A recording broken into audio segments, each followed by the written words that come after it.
Number 10. What if the Avengers battled the Carnage Cosmic?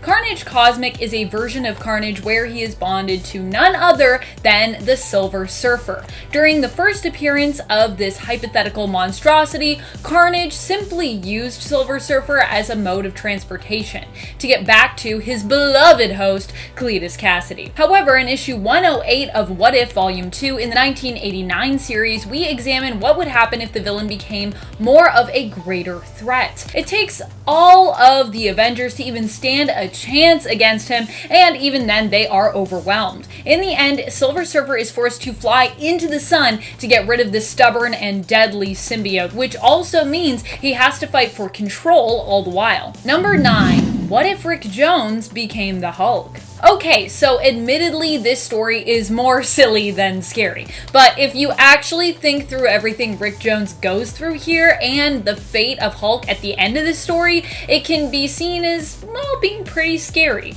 Also, I just really like it. Like Annihilus' voice and demeanor, it's both a scary and raunchy story. Yeah, you heard me right, raunchy. Don't ask me, Rick is the one that mentions Annihilus' raunchiness in this issue. Here we see Rick not only become the big green Goliath, but we also watch as he finds himself bonded with Captain Marvel as well, sharing a body with him. So, just a lot going on all at once in my opinion. You'd think we'd swap his Marvel Negaband story for the Hulk one, but no, we're not going to do that. In this reality, both happen. In the end, Mr. Fantastic and a normal Bruce Banner end up helping Rick return to normal, but Hulk remains trapped in the Negazone with Annihilus, so they kind of get separated. He makes quick work of the villain while in the Negazone, then remains stuck there for forever? He doesn't seem to mind at the end of the story, but I feel like if we checked back on him in a few months, he wouldn't be quite as happy. Seems like a strangely happy spin on what should be a pretty dark ending. I also just like how everyone after is like, it turned out great for everyone, or for most of us. How's Hulk? And Rick's just like, I'm sure he's fine. Cut to Hulk having the best time. And before we move on to our number 8 spot, just a quick reminder, if you're enjoying this list and lists like this, be sure to give this video a thumbs up. It really does help us out here at the channel. Number 8. What if John Jameson had become the Amazing Spider-Man? This one is more sad than it is scary, but it has a pretty tragic ending, so I still felt it was appropriate enough to include it here. In the final story included in this What If issue, we learn of an alternate reality where John Jameson ends up becoming Spider-Man, or Spider Jameson. Instead of being reviled by J. Jonah Jameson, his father, he's completely supported by JJ, because yeah, that's his son, and Jameson Sr. knows that he's, Spider-Man. Jameson even designs John's spider suit here. However, in the end, John dies while attempting to help with the same mission that 616 Peter Parker Spider-Man ended up saving him from, leaving his father heartbroken. What a tragic ending. Died the same way he died sort of in 616, but different circumstances? Number 7. What if the Avengers had never been? This issue ends pretty darkly in a reality where we explore the future of the Avengers who did not stay banded together after Hulk left. Instead of going to search for Hulk together, Thor has the revelation that Hulk should be allowed to leave if he would like, as, none of the Avengers have taken an oath to remain loyal forever or any such thing. Iron Man then calls Thor out for only thinking this way because he too is planning on leaving. Stark obviously has some, abandonment issues, I feel like. Thor doesn't take kindly to this retort and does leave, and so do Hank and Janet, currently known here as Giant Man and the Wasp. In the end, Hulk teams up with Namor, and Iron Man is forced to face them solo styles after trying a few times to get the team back together. Eventually, Giant Man and the Wasp do end up showing up to help Iron Man out, but sadly, it ends up being too late. During the fray, Iron Man is badly injured, and while the heroes win the day in the end, their victory comes at the cost of Iron Man's life. How tragic. How dark. Death. Number 6. Public Enemy number 1. This story comes at us from the line of what if stories we got in 2006. It tells the tale of James Howlett, Logan, Wolverine, who ends up teaming up with Matteo DiPergio in Chicago to defeat criminal and mob boss Scarface. Here, Logan becomes a version of, I guess, the Skull, the man responsible for killing Scarface, but he also becomes something else. He wears a flag on his chest that shows the Jolly Roger and this skull and crossbones symbol, as well as the backstory of his family, who were burnt to a crisp, are meant to also make him another feared vigilante character well known in the Marvel Universe as the Punisher. And when I say his family was burnt to a crisp, I mean like killed, burnt to a crisp, not like they got a bad sunburn, just so you know. This is a dark and gritty tale that also gives us a pretty awesome historical atmosphere, as well as an overall gangster story tone that's quite dark and draws you in. It's both scary and intriguing, which is how I like anything that's scary personally. I'm like, this is scary, but it makes me think, which I like. Number 5. What if Wolverine had a styrofoam skeleton? Issue 100 is just one of the best for some real weird stories. One of the stories it offers us is only told through a mock-up cover, but it's so good it's just gotta be mentioned because the cover is just too good. It also is presented beside another great mock-up cover offering an alternate story where Peter Parker became Sheep Boy instead of Spider-Man. Sheep Boy, I love it. In the Wolverine mock-up, we're offered an alternate Logan who goes by the codename Wolverwimp. He is cowering on the front cover, about to have his styrofoam skeleton ripped out by Maggie Nito, a mean little girl. I also just love the reference to Wolverine also losing his nose when he lost his adamantium that's on there. Mock-up what if stories are actually the best. I wish we got a full story of this. Someone write that, please. Number 4. What if Iron Man was trapped in the time of King Arthur? The craziest thing about this what if is that it's actually kind of an alternate retelling of a real-life main continuity story where Iron Man was transported to Camelot in medieval times with Dr. Doom and managed to escape. Although this story offers the alternative of, what if he wasn't able to escape and only Dr. Doom got out? You can find it in What If Volume 1, Issue 33. The answer to the question is that Iron Man would be drained of energy, get frustrated in realizing that, he couldn't rebuild a time machine, and ends up becoming Sir Anthony of Iron, an Iron Knight at King Arthur's Round Table. In fact, he uses his suit to help protect the realm from the evil Morgana, defeating her, but in the ensuing battle is unable to prevent King Arthur from becoming mortally wounded. With his dying breath, Arthur makes Sir Anthony his successor, even though they kinda just met, but it's fine I guess. Which means that the Anthony of Iron Man's past, his past self from the future, would probably be really weirded out if he ever read any stories of Camelot. He'd be like, Sir Anthony of Iron became the king. Wait.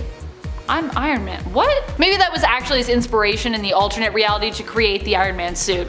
And now Tony's just stuck in like a time loop. Number 3. What if Wolverine was the Lord of Vampires? In this story, Wolverine becomes the new Lord of Vampires, which is kinda weird considering what we know of Wolverine's healing factor now, but this is also obviously an alternate reality and a story that was written in the 90s, so there's that. Here Wolverine is transformed into a vampire by Dracula. It also features a sweet vampire hunter version of Punisher, who is sporting Doctor Strange's cape, and I personally think that the Punisher looks amazing in that cape. So lavish. I just want him to wear capes all the time now. In the end, Punisher is defeated, but Wolverine has a crisis of conscience and ends up flipping to the side of good once more, killing himself and all the other vampire supes and villains he'd made at the same time. And for some reason, Doc Ock's body and tentacles turn to dust. Now, shouldn't his tentacles be okay though? Because they're not made of his tissue. Also, I love when people are like, "You're dust," and all their clothes become dust. I'm like, shouldn't their clothes be fine? Anyways, it's a small technical thing, but it bothers me. Number 2. What if paper skin? Remember when we were talking about issue 100 of volume 2 of What If? Well, an actual story that is featured in there is called Paper Skin. It is honestly such a strange story. I need to share it with you. This is a what if story that seems to posit the question of what if Mr. Sinister could offer Gambit a cure for Rogue's powers. It's revealed in the story that Gambit has already betrayed the X-Men by bargaining with Sinister, offering important Cerebro files in exchange for what he wants. Although what Gambit wants is not actually for him, but is kind of for all mutant kind, a cure to the Legacy virus. As he's about to leave after getting that cure, Sinister offers him something else that he simply can't resist. A cure for Rogue, his one true love, to help her control her powers. He agrees to steal one more thing for Sinister in exchange for the cure, a tithe box. Sinister has been searching for them and collecting them over the years. In the end, Rogue accepts the cure, but can't accept that Gambit has been helping Sinister, and so she kills him, taking his powers and also his look seemingly, which is kinda weird. It's like Gambit with boobs. and I'm like, I don't know how I feel about this art, but okay. She goes after Sinister only to find the secret of what the boxes contained was Marvel Comics! Gasp. Now Sinister has so much information because he's been reading Marvel Comics. What a weird reality. What a meta reality. Number 1. What if Avengers vs. X-Men? In this bizarro story, Magneto helps to ensure that Hope ends up getting the Phoenix Force instead of it being split up into Iron Man by 5 parts, which possesses and creates the Phoenix 5. Magneto is seemingly helping Hope to control these new and awesome powers, but when she struggles and begins to turn dark, he suggests she give him some power to help her. In reality, Magneto kinda wants all the power for himself, which is just what he takes. This all happens in the last issue, by the way, of this 4-part what if story. And after Magneto takes the power, it gets pretty weird. Yeah, that's not where it ends. It just keeps going forever. He takes the power and is instantly corrupted by it. As such, Xavier somehow uses his powers to temporarily mess with Magneto's sight, despite the fact that Magneto is wearing his helmet, and then Wolverine snicks him through the eyes. This results in Magneto basically exploding, killing everyone on the planet, and destroying the Earth. Then Jean shows up randomly and just kinda reveals she saw all of this coming. She uses her Phoenix powers to fix the planet, bringing back plant and animal life, but not people for some reason. She says it's up to her and Wolverine as basically an Eve and an Adam of sorts to do that. She could have just brought all those people back, I'm pretty sure, because she's got the power of the Phoenix, but yeah, it's a weird one. It's a weird one. Number 10. What if Mary Jane had been shot instead of Aunt May? This is a really epic and dark story where Peter ends up going on a rampage when Mary Jane is killed by Kingpin's hired sniper assassin instead of Aunt May. Peter manages to save Aunt May, but Mary Jane ends up dead, and as a result, Pete dons his black suit and goes after the Kingpin himself. He is met with resistance when Tony Stark as Iron Man attempts to confront him and talk sense into him.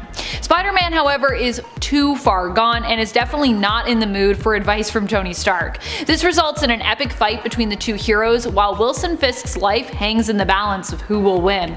In the end, Peter ends up getting his revenge, one-punching Fisk to death before being arrested by the authorities. He regrets ever trusting Tony Stark and ever marrying Mary Jane.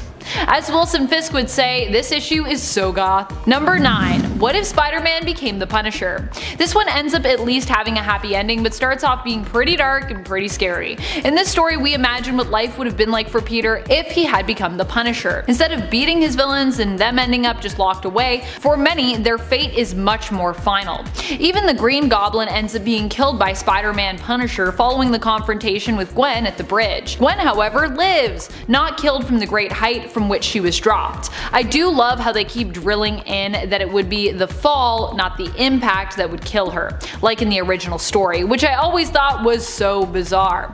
Spider-Man Punisher saves Gwen, but Green Goblin ends up dead, and Harry swears vengeance on the man who killed his father. Although this story has a dark and murderous narrative, it gives us a more happy ending, sort of. Peter chooses love instead of vengeance in the end and gives up being the Punisher, retiring from vigilante life to go be happy with Gwen. As this decision is made, however, Frank Castle loses his family and miraculously survives the shootout in Central Park, in the end becoming the Punisher in this reality as was fated. Although I do think it's really weird in that story that like Gwen living is the thing that like changes that for him. If your like girlfriend's life was threatened, wouldn't that make you more angry? Maybe not. I've never been Spider-Man, so I don't really know. Alright friends, before we move on to this next spot, just a quick reminder to click that thumbs up. It's good for your health, it's good for your heart, it's good for your brain. Number 8. What if Ord resurrected Jean Grey instead of Colossus? In this story, Jean is brought back to life at a time where it is revealed that Cassandra Nova holds influence over Emma Frost. Fearing the return of the Phoenix Force, which would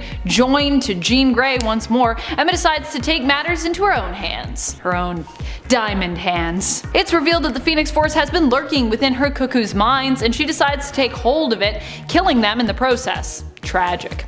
She then plans on defeating Jean. The X-Men band together to face her, and S.H.I.E.L.D. and S.W.O.R.D. also conveniently join the fray. Like, we're here too.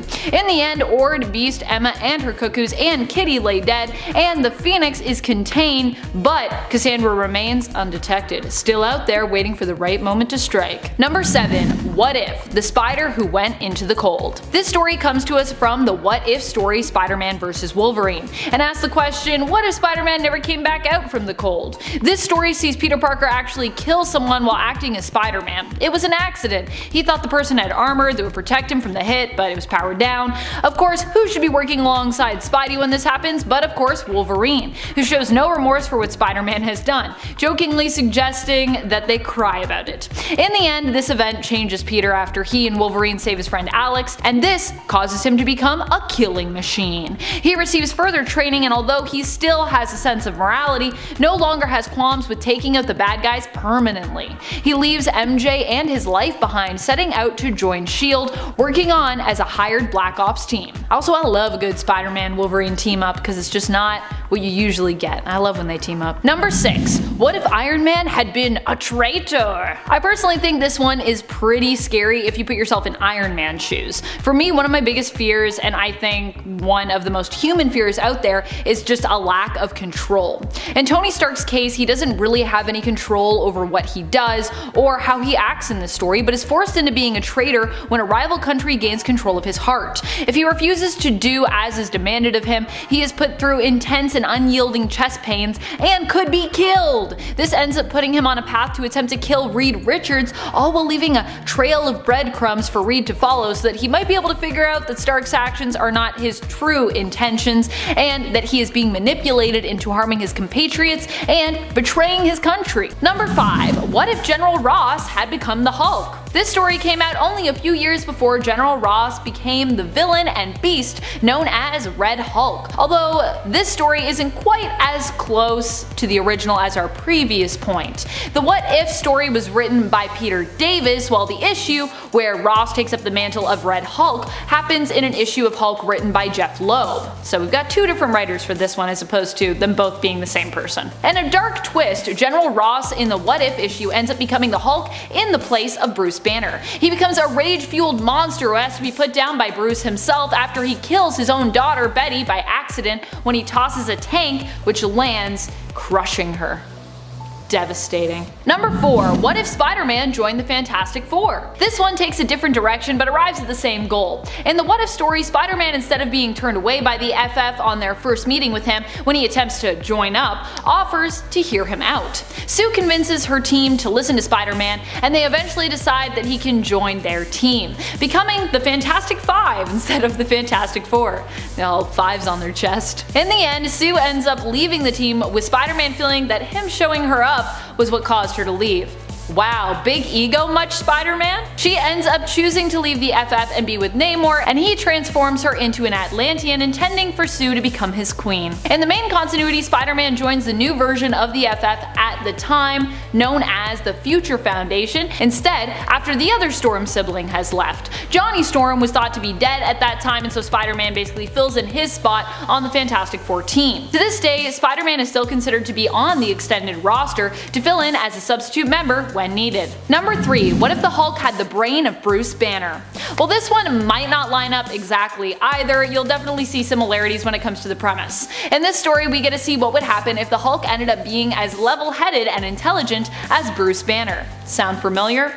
Later on in 1991, we get our first look at a version of the Hulk that was Bruce Banner, the Grey Hulk persona, and the Green Hulk persona merged, leading us down a road to what we'd later come to know as Professor Hulk. Of course, in the What If, we also saw a new being named X-Man come into being when Mr. Fantastic, Professor X, and Intelligent Hulk merged in an attempt to defeat Galactus. And I don't think we've seen that part come true just yet. Number 2. What if Jane Foster had found the Hammer of Thor? In this issue, we see what would happen if Jane Foster were the one to find and retrieve Thor's hammer, being deemed worthy by the weapon to wield it. She takes up the name Thordis in this issue and ends up fighting Loki. Upon meeting Odin, even in her Thordis form, he still does not like Jane, seeing her as an imposter, a Valkyrie in Thor's raiment.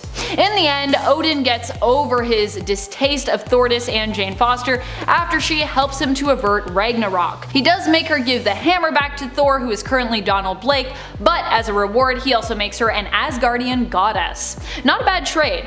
In the main continuity, Jane became Lady Thor after Thor was deemed not worthy and the hammer called to her. Number 1. What if Thor was the Herald of Galactus? This one recently came true in Donny Cates' current run on Thor. Thor and Galactus teamed up initially to take on the universal threat that was the Black Winter.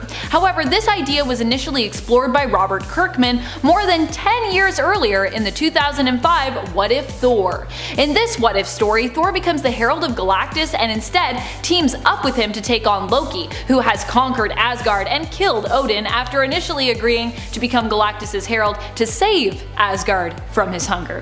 Thor instead decides to let Galactus devour Asgard now that it is in ruins, and Loki rules it, first allowing his friends and fellow Asgardians who survived Loki's initial assault to escape to Midgard. Then he murders a bunch of frost giants and lets Galactus have his fill. Basically, what ifs are not just amazing and ridiculous fun and sometimes depressing one-shots, they are also used at Marvel to test the waters for potential stories that could also be great in the main continuity. That is why what ifs are not only interesting to read, but they're also super important in regards to creative exploration and freedoms. Number 10. What if Doctor Doom became the Thing? In this one-shot, we get to see an alternate reality where instead of Ben Grimm being present when the FF first transformed, Victor Von Doom was in his place instead. He found himself, while in his armor, transformed into the Thing, while the rest of the team was granted the same powers as normal. Ben Grimm ends up actually getting caught in a radioactive explosion when a reactor blows, which transforms him then into the Hulk, and he and Doom/the Thing battle it out. In the end, Hulk Grimm is about to smash Thing Doom, but is talked down by the rest of the FF. They're like, put that rock down. Calm down. It's all good, Ben. He ends up joining them while Doom still becomes the team's villain, bearing very different scars because, you know, under his mask, he's the Thing! Number 9. What if Spider-Man's parents destroyed his family?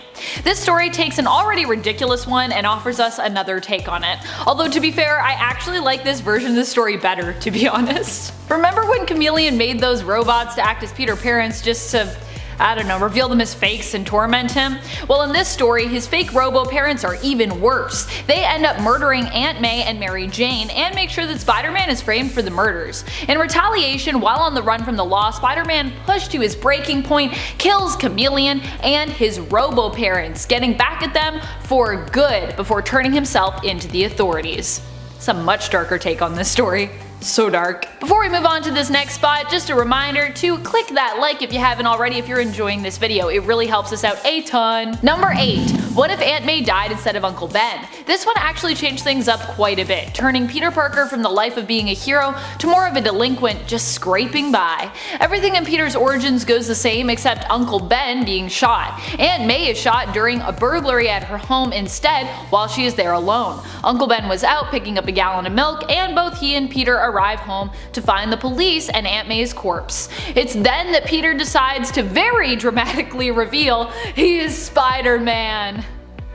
This part's just really ridiculous, but I love it. He goes after the burglar, ready to kill the man for taking his aunt's life. In the end, the thief falls out of a window just as Uncle Ben arrives on the scene. Rather than let Peter take the rap when the police show up or confess what truly happened, because he could just be like, that person just fell out a window, Uncle Ben confesses to killing the man for murdering his wife. Even though he didn't. Ben goes to jail and without anyone to guide him, Peter gives up being Spider-Man. He does however don the costume once more to put JJ in his place for coming after him after the death of his son John Jameson, who in this reality wasn't rescued by Spider-Man, because Spider-Man wasn't Spider-Man at the time. He also calls JJ some pretty harsh names considering the guy recently lost his son. Jeez, Spidey! Basically, if Peter Parker doesn't have Aunt May to guide him, he's kind of a jerk and is kind of terrible. So that's what I learned about that.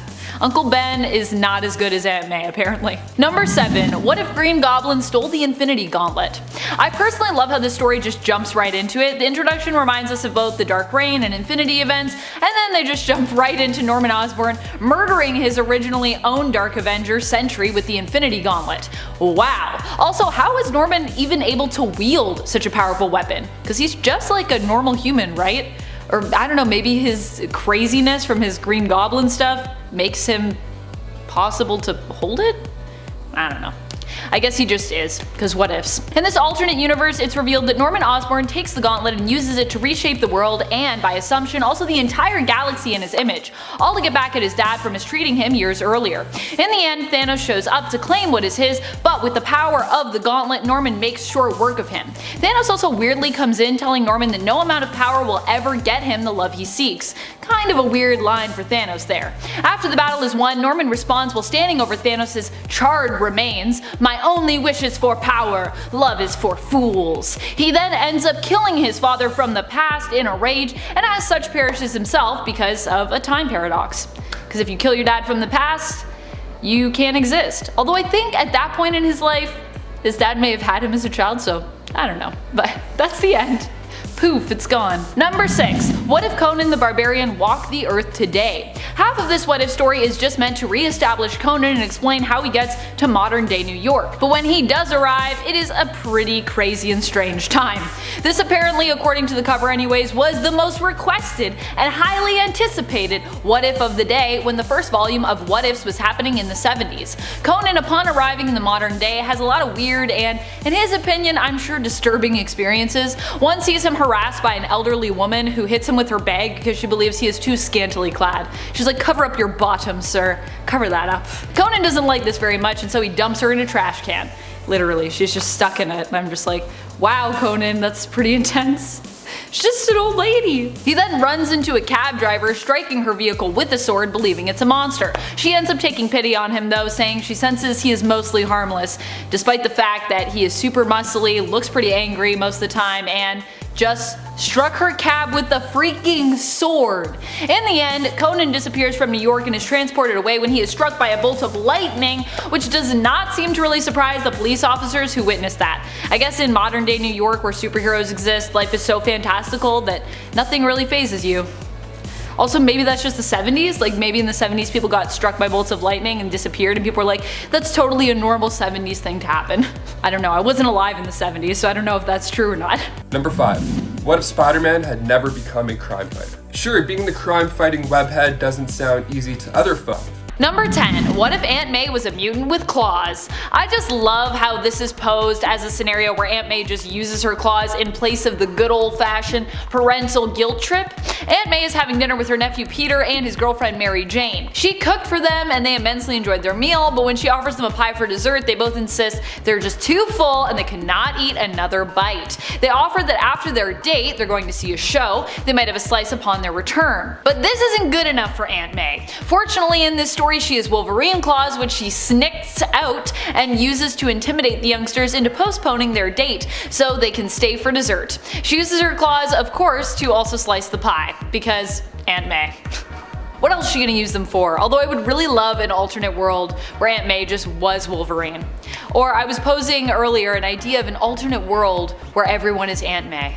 What about that world? Number 9. What if Iron Man, demon in an armor? Remember that time Tony Stark and Victor Von Doom swapped bodies? Oh yeah, that's the thing that happened in this What If special out of 2010. Here both brilliant minds were roommates in college and Victor used a machine on Stark to swap minds with him. Stark's memories were also wiped, so he never knew he had been Tony Stark. Victor, as Tony, used his millions to create his own inventions, but ultimately ended up ruining the Stark name with less than noble pursuits and his own greed. On the other hand, Stark as Victor succumbed to alcoholism but recovered and then created Doom Industries, a brilliant company responsible for its own Doom armor suits and technological advancements. In the end, Doom in Stark's body attempted to attack Doom Industries but was apprehended by Stark in Doom's body. He then revealed the swap that had taken place years earlier and bargained to swap back in exchange for his freedom, but Stark in Doom's body is just like, nah thanks, I kinda have the better company and life now in your body. I like this body. Why would I want to be Tony now when I can just be the honorable Dr. Doom? Good point. Good point. Why would you ever want to be Tony Stark when you could be Dr. Doom? That's the real question. That'd be awesome. Number 8. What if Sergeant Fury had fought World War II in outer space? This story offers a glimpse into an alternate reality where World War II was fought in space? This story takes place in an alternate reality where instead of being divided by eastern and western fronts, the battle is divided between beta and alpha sectors. As such, we get to see Sergeant Nick Fury fighting alongside the Howling Commandos in outer space, smoking a cigar even while wearing a space helmet. Seems like a bad idea, but it's Nick Fury, so that's what he's gonna do. It's also explained that we have Da Vinci's inventions to thank for this early technological advancement, which led to us getting to outer space in the 1940s, which is maybe the best bit of exposition explanation in the book, and just in general that I've read. It's pretty ridiculous. Oh, and of course we also get to watch our heroes fight aliens, because space. Number 7. What if the world knew Daredevil was blind? Yeah, this is a weird story, especially because it kind of implies that if Daredevil wasn't blind and didn't have superpowers, his life would actually be better or easier. As though, like, you know, if you're blind, your life is going to be terrible, but if you're not blind, your life is great. Which I don't think is true. That's not how that works. I mean, he's also still got an enemy in Wilson Fisk, I'd assume, so I just feel like this is a big oversimplification. In this story, the world finds out that Daredevil is blind, and as a result, those close to him begin to piece together that Daredevil is in fact Matt Murdock, because, you know, Matt Murdock is blind. Get it? He then ends up having his sight restored via an operation, unmasks, and lives happily ever after with Karen, trading his heroic initials of DD for DA and becoming the new district attorney of New York. He's swapping it out. I also love how Karen's like, oh, thank goodness you're not a superhero, now we can get married. Number 6. What if Black Bolt talked in his sleep? This is a very short story, and I think you can imagine how it ends if you are familiar with the Inhuman King known as Black Bolt, but it's also just very humorously written.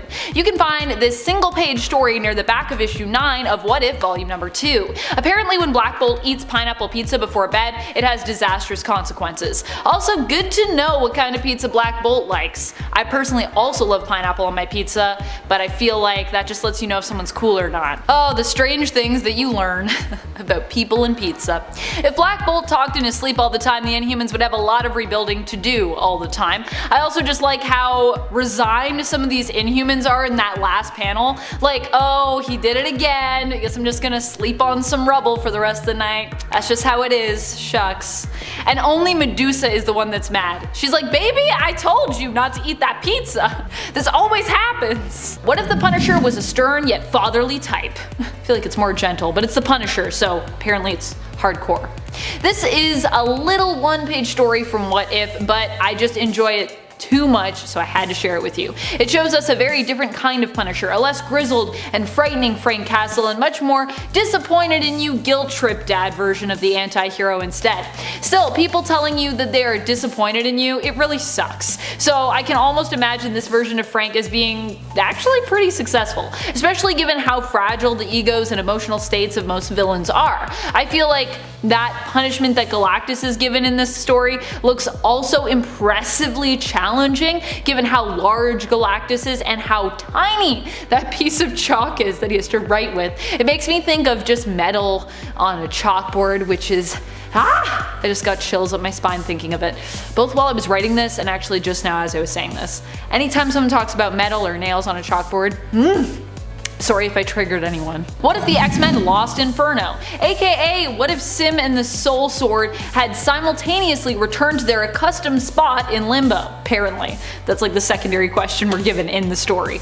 In this issue, we learn what would have happened if the X-Men lost to Madeline Pryor. In this alternate reality, Sim and Maddie end up as kind of a power couple for a time, with Wolverine as their villainous pet, whom they feed human babies to, which a feral Logan apparently devours with glee. Wow. He doesn't even seem to be able to resist their making him into a monster, which is, strange, but yeah, I guess he's just fine with it. Rachel Summers, Phoenix, who is trapped inside a mannequin, does end up returning, giving the surviving heroes hope after the world is overrun by demons. Although also in this reality, Jean is killed by Madeline, so we don't have any Jean to save us. Wolverine kills Maddie as a reanimated skeleton after she seizes the Phoenix Force for herself, saving the world before he perishes. It's always strange when you have a skeleton Wolverine just killing people. Snicked. He also manages to kill Kitty before this while he is evil, which I'm like, Kitty, why didn't you just don't let yourself get hit? That's like your whole thing, but okay. This issue ends with Alicia Masters Storm, who is obviously the Human Torch's paramour here, giving birth to a baby in the new world, assisted by Rachel and Doctor Strange. Yay? I love you, baby. What a weird thing to say to your babies. I just feel like it's such a strange— do mothers say that when their babies are born? I love you, baby.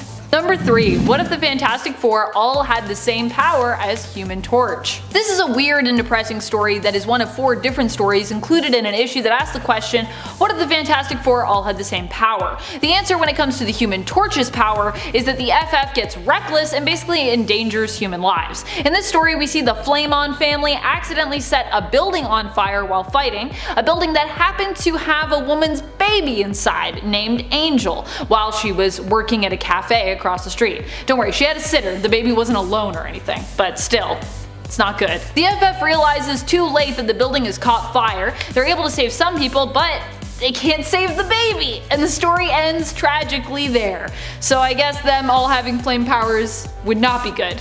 We shouldn't do that in the main continuity.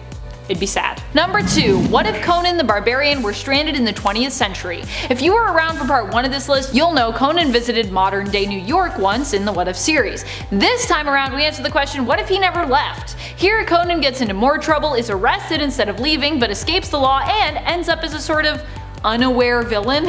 I don't think he knows he's a villain, but he's definitely pretty villainous. He ends up working alongside criminals and returns to Danette, the cab driver he fell in love with previously, in an attempt to impress her with his new clothes and his wealth. She tells him she isn't into this new Conan, who she describes as looking like a pimp. I mean, he does have like a leopard or something on a chain. Leopard? Cheetah? What do we call that animal? What do you call an animal with spots? In the end, this path leads Conan to an epic battle with Captain America, which ends with Cap offering him a place on the Avengers, basically in a weird turn of events. Captain America's like, I respect you, also you got some problems, you should join the Avengers. Conan does not accept this offer, but he does ponder it at the end of the issue, as he looks like wistfully out the window, in a very tight t-shirt. I think he needs a bigger t-shirt. Number 1. What if Thanos changed Galactus into a human being? This issue is just ridiculous good fun. This is the first story featured in the 1989 issue What If No One Was Watching the Watcher. Here we see Thanos decide to punish Galactus, whom he is fighting in an even worse way than by killing him. Instead, Thanos turns Galactus mortal and he appears on Earth with no recollection of who he is, and coincidentally looking a lot like Elvis Presley. He is found by a waitress named Gertrude who takes him in and believes herself that he is an amnesiac Elvis. She educates him on what she thinks is his history and his music, and weirdly enough, Galactus also has the ability to sing just like Elvis. Huh? He ends up falling in love with music and starts playing and gaining prominence as people believe he is the real king returned from the supposed dead. He even refuses to return to his life as a god when Adam Warlock finds him and reveals the truth about his history. That's just how much Galactus loves music and his new life with Gertrude and her son. I love it. Number 10. What if Captain America hadn't vanished during World War II? Captain America did vanish during World War II in the main continuity, but there is another important plot point in this story that we've seen happen more than once in comics, and that is Bucky Barnes taking over as Captain America. While Bucky was believed dead for years in the comics, he eventually returned in the early 2000s as the Winter Soldier, and it was revealed while being suspected as deceased after falling from a plane and being reported MIA that he had actually survived all these years. We've seen him take over and become Captain America both during the House of M event and in the main continuity during Brubaker's run of Captain America in 2008. And he also died as Captain America in the main continuity as well. So that's pretty interesting. Or we thought he died.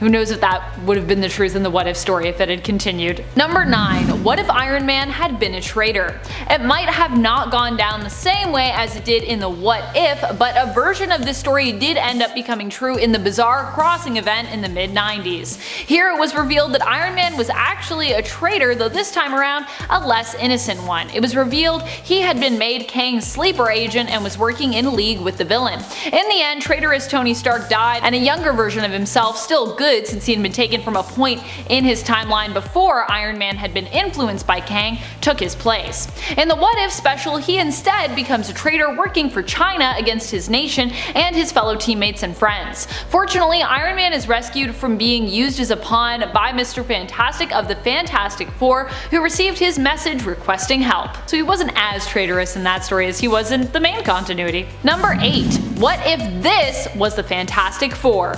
This was a story told as part of the Hero Initiative. Mike Wieringo had been working on the What If story before he suddenly passed away and had completed 7 pages of it. As such, the release date for the story was pushed back and it was utilized as a tribute for the amazing artist. The story is kind of an interesting special case where the What If was actually inspired by a true story that came before it from the main continuity, between issues 347 to 349 of the Fantastic Four series. The alternate team comprised of the Hulk as Joe Fixit, Spider-Man, Wolverine, and Danny Ketch as Ghost Rider stepped in to replace the Fantastic Four after they were tricked into believing most of the original team had actually perished by a Skrull who was posing as the Invisible Woman. I think it was Delilah. I think that's how we still say her name. It's like D apostrophe.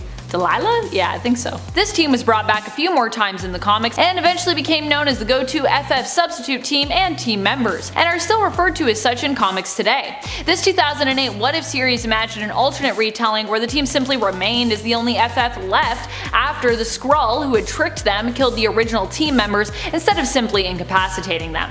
Wieringo was also misinformed during the creation of the What If and instead drew Johnny Blaze as Ghost Rider instead of Danny Ketch as Ghost Rider. Although this was going to be corrected before the book was published, because of his passing, Marvel decided to leave the art as it was, as opposed to altering Mike's art after his passing. Which I kind of agree with that decision, because I feel like that would have been really distasteful to his memory to change it. So instead we get Johnny Blaze, but other than that, this is a crew that's already happened in the comics. Number 7. What if Punisher's family hadn't been killed? Though of course in this story the Punisher's family is still killed, because yeah, it's kind of hard for Frank Castle to even become any version of the Punisher otherwise.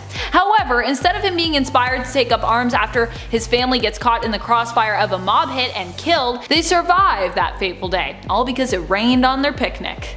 Whew, that's some lucky rain. Frank becomes inspired to join the force and become a police officer. However, when offered a bribe, he reports the incident to his captain, hoping to book the crooks who are paying off the cops to look the other way. In the end, it's revealed that even his captain is part of this scheme, and he and his family are still targeted, but this time by some dirty cops. He survives, however, and becomes the Punisher.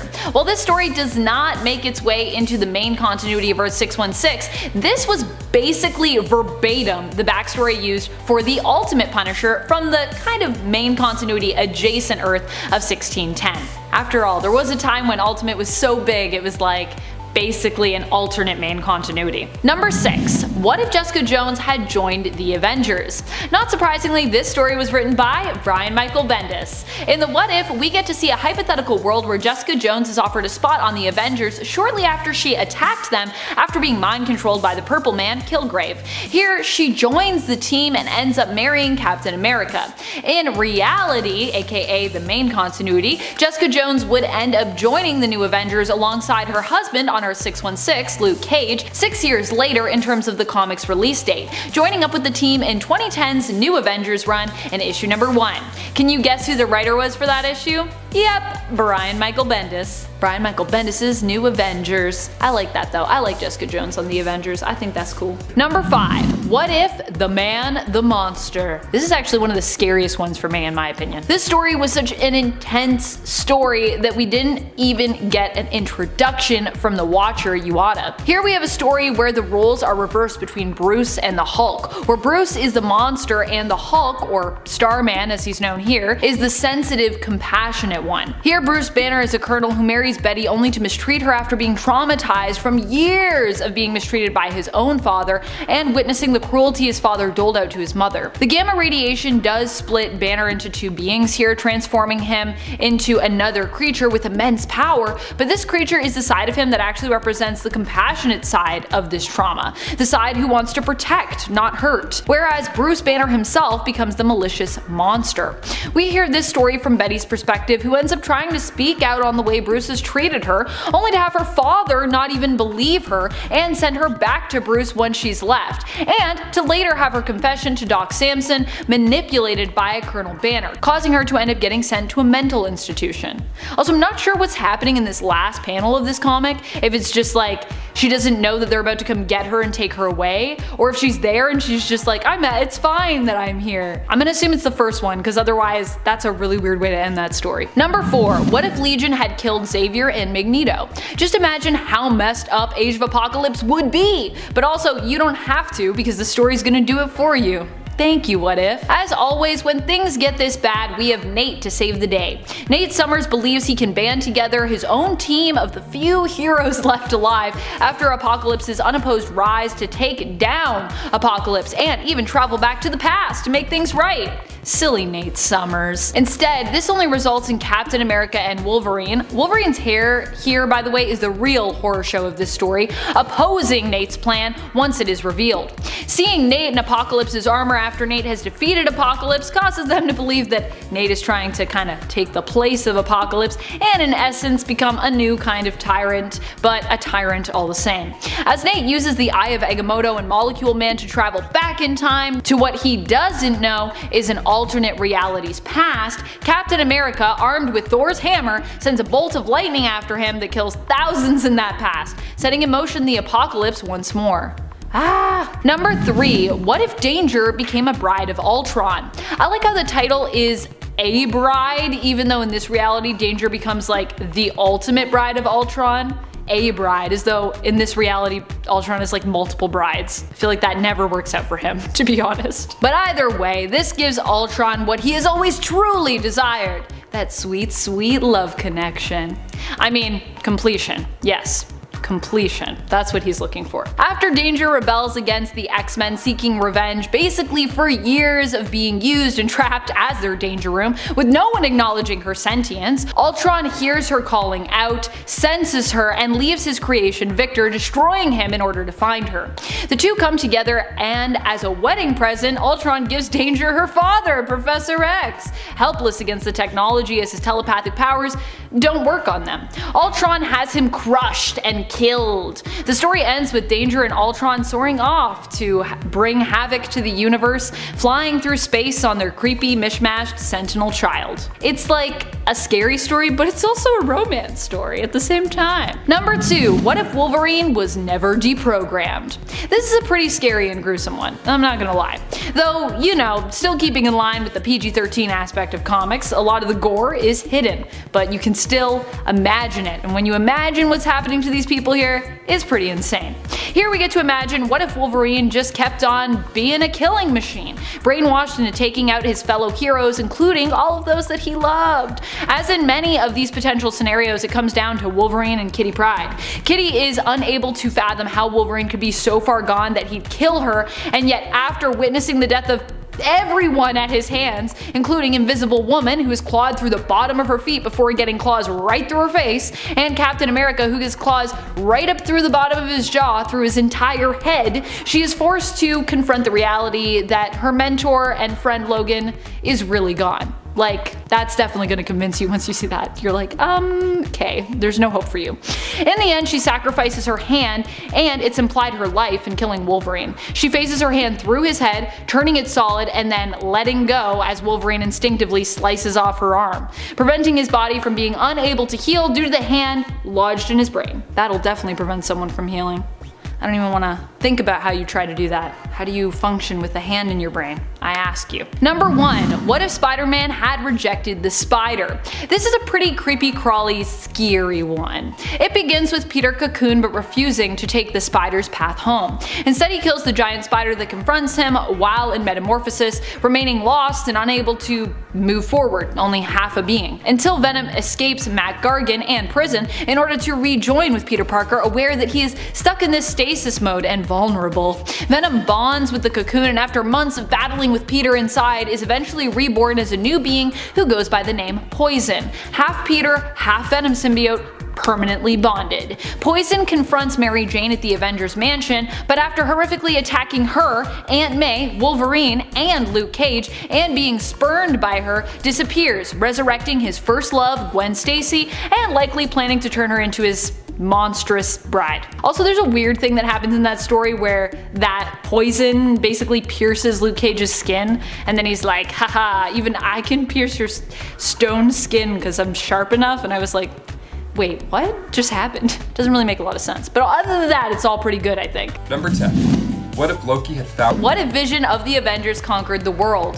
Time to answer that burning question you always wanted answered.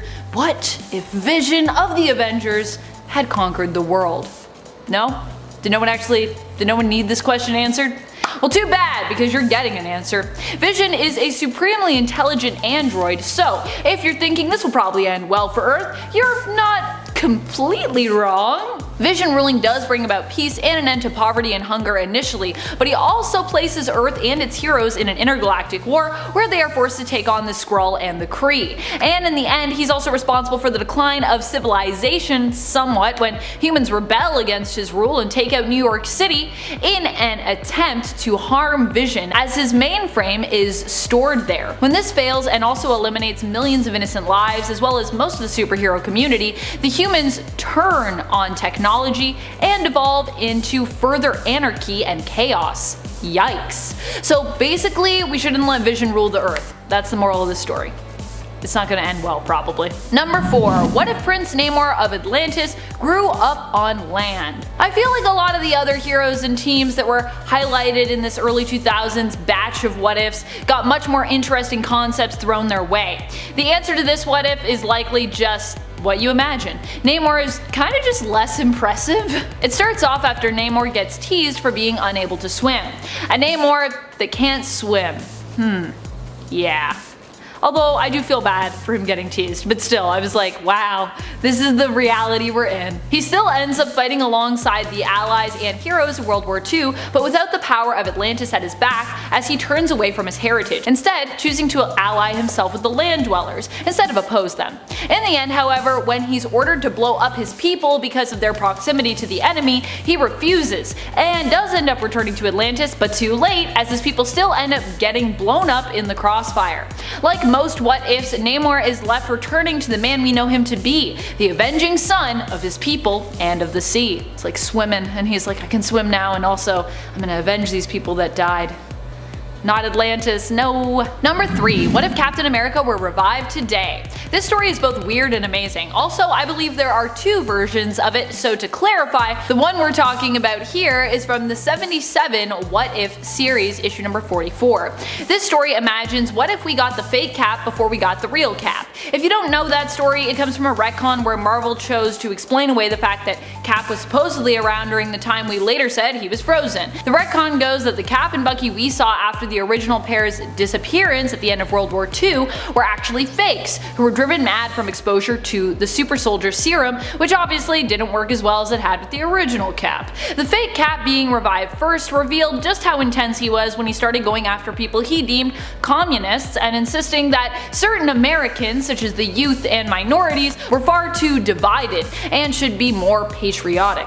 Fortunately, we come to the present day where the real Captain America is revived, he takes on the imposter, and we get a pretty sweet cap-on-cap fight where the real Captain America actually tells the imposter that the USA only needs him as a reminder of basically how not to be. He goes on to speak to the people after defeating the crazed imposter that he told you that Americans were the greatest people, that America could be refined like silver, could have the impurities hammered out of it and shine more brightly. He went on about how precious America was, how you needed to make sure it remained great, and he told you anything was justified to preserve that great treasure, that pearl of great price that is America. While I say America is nothing without its ideals, its commitment to the freedom of all men, America is a piece of trash. trash. He goes on to remind people it's not the flag they should fight for, but the freedom that makes this nation and its people great, and reminds people that they need to work to protect those freedoms for all Americans,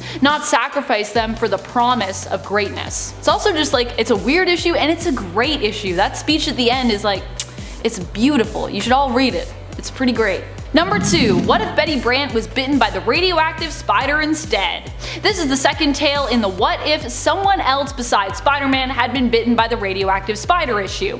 You might know about Flash and John Jameson, but do you remember Betty's story from this one, wedged in between the stories belonging to those two gents? It is actually super ridiculous. Betty faints when she is bitten because she actually can't stand spiders, and they make her queasy. Her powers surface while she's off to coffee with Peter and smashes the table in a rage while talking about her infuriating boss, JJ. It also features one of the most ridiculous Spider-Woman costumes I have ever seen. It's so ridiculous, oh my goodness. Number 1. What if the original Marvel bullpen had become the Fantastic Four? Yep, this what if story is pretty crazy, and it imagines what the Fantastic Four might be like if some of the original Marvel staff were transformed by cosmic radio waves into the FF themselves. It features Stan Lee as Mr. Fantastic, Sol Brodsky as the Human Torch, appropriate considering his first name, Jack Kirby with almost pinkish or purple hued hair in this issue as the Thing, and finally fabulous Flo Steinberg as the Invisible Woman.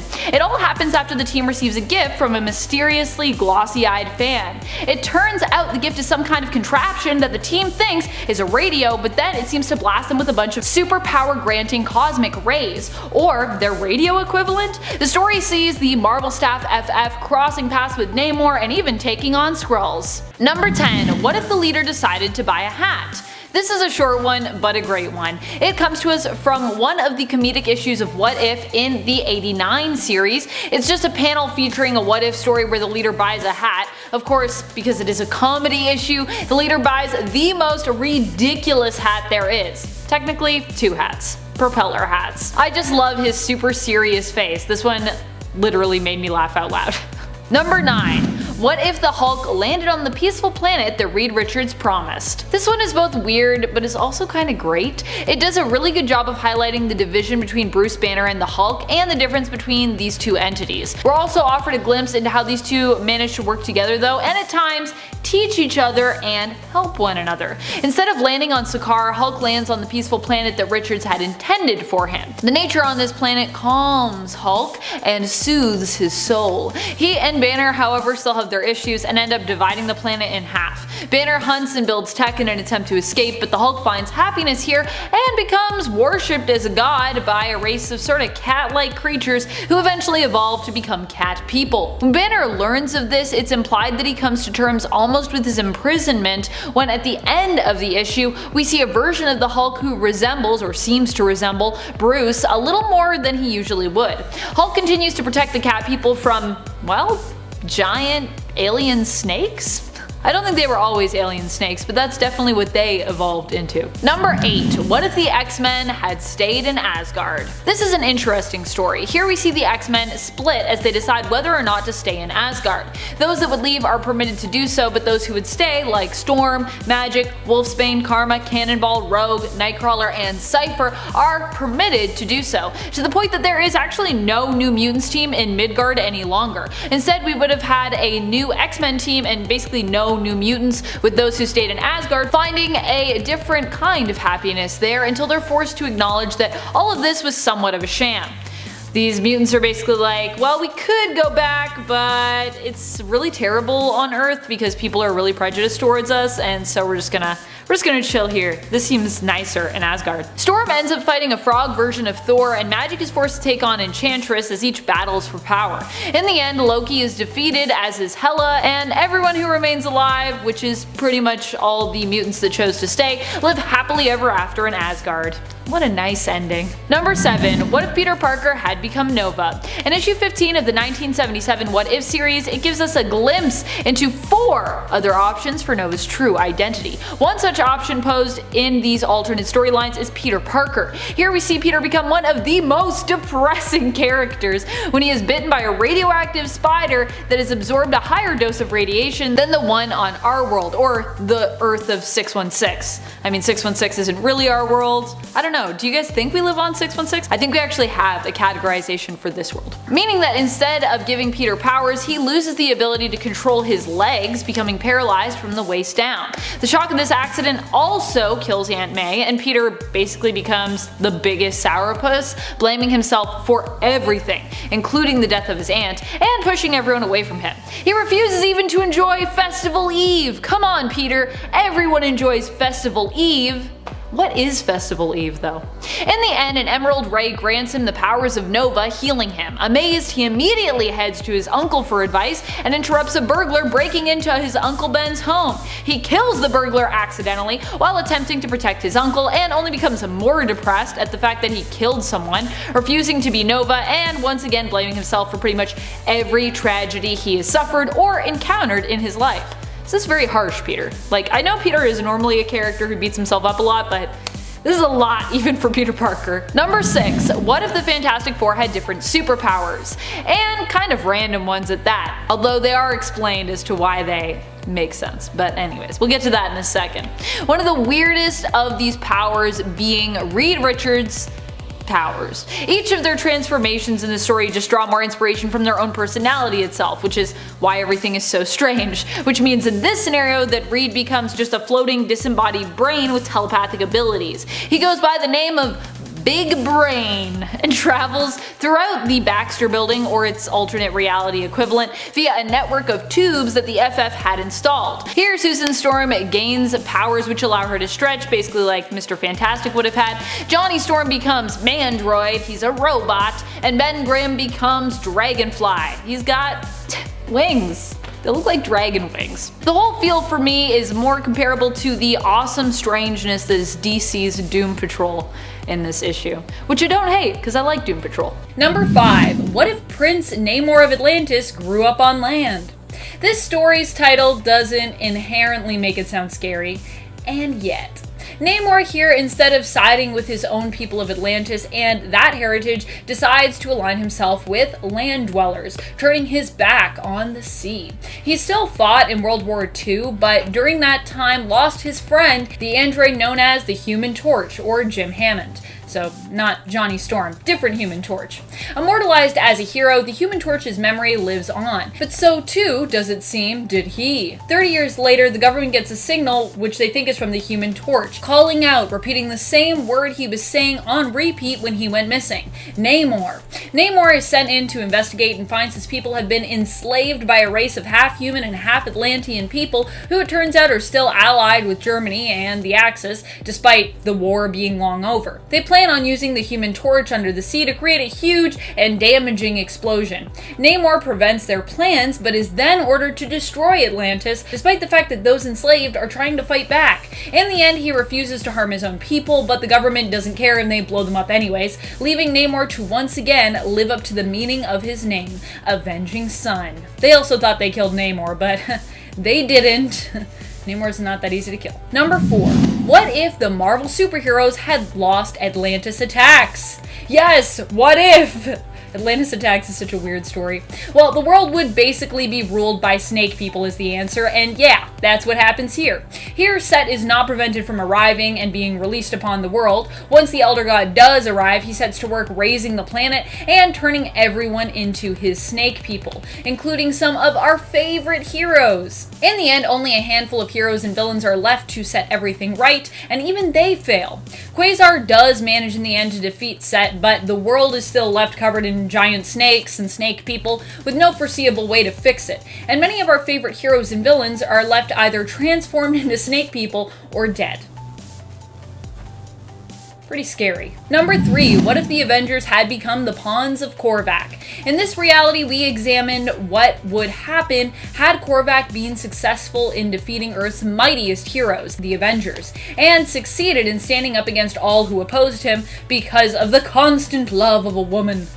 You can do anything if you have the love of a good person, apparently. In the end, Michael Korvac brings some of the heroes back to life to serve him as he goes up against even mightier enemies. Armed with the ultimate nullifier at the end, however, Korvac uses it to bring ultimate order to all things, which actually results in everything being destroyed in that reality, including the entire reality itself.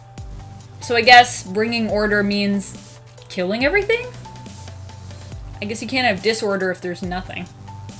Number 2, Kingdom of Cain. This What If story comes to us from issue 94 of Volume 2, the 1989 What If series. Here we see the Juggernaut roams the post-apocalyptic landscape of the Earth completely alone, the sole survivor after a disastrous Sentinel attack which decimated the Earth's heroes and the Earth itself by leaking radiation poisoning all over the place.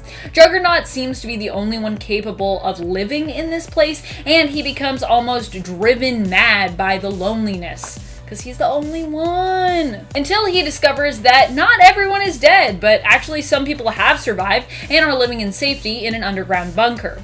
This discovery comes after he runs into Magneto, who tells Juggernaut that he knows for certain, having peered into alternate timelines, that this is all his fault, and that everyone that was killed all happened because he himself killed Charles Xavier, his stepbrother. When Cain finds the rest of the mutants who have survived, he hastily breaks through into their bunker, thereby exposing them to the radiation poisoning on the Earth's surface, and ultimately kills them too, albeit by accident, which, yeah, it's really sad. He's like, I don't want to be mean, I just want to talk to someone, and they're like, we're dying now because of you, get out of here. No one wants to talk to you, Cain. Number 1, what if the Fantastic Four's second child had lived? This doesn't sound like it should be the scariest story on the list, but it definitely is. The first story in this series is just a straight-up horror story where Sue ends up giving birth to a healthy baby girl, but dying herself in childbirth. And that's not even the scary part. From the beginning, the doctors warned her that her pregnancy would be difficult, and from the beginning, Franklin Richards knew something was wrong with his unborn sister. Is like the most dark, menacing face. When the baby does come into the world, who's named after her deceased mother, so I guess like Sue Jr., it's revealed that she is actually an energy-draining monster who kills those around her by feeding on their life force energy. Franklin is finally able to convince his father of this, but too late. Sister's like a straight-up demon monster thing. Yikes.